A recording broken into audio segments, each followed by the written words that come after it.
ఏమయ్యా పోచి, ముసలితనానికి దసర్రైక లెక్క సావుదలకు వచ్చినావు. ఈ సావుదలకు వచ్చిన తర్వాత సచ్చేదాకా కేసీఆర్ గారి వెంటనే ఉంటా అన్నావు, పార్టీ మారనన్నావు. మరి ఇప్పుడు ఎందుకు మారినవయ్యా? ఎవరి కోసం మారినవయ్యా?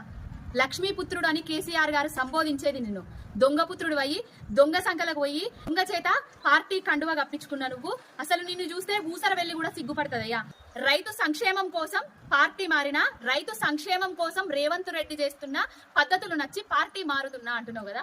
రైతు సంక్షేమం కోసం గుంపు మేస్త్రి ప్రభుత్వం ఏం చేసింది? కాంగ్రెస్ వచ్చిన తర్వాత ఇస్తా అన్న ఏమన్నా గ్యారంటీలు ఇచ్చిందా? రైతులవా కొడుకుల కోసం, కూతుర్ల కోసం, బిడ్డల కోసం, మీ భవిష్యత్తుల కోసం పార్టీ మారుతానమని చెప్పుకోండి.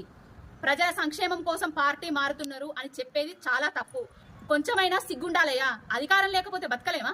పైసలు లేకపోతే బతకలేమా? అధికార దాహం సావుదలకే గింతుంటే మా చరిత్రహీనుడు అనే మూటను కట్టుకొని సావబోతున్నావు. కష్టకాలంలో ఎవడైతే తోడుంటాడో, ఆయనకు అండగా నిలబడతాడో, సత్య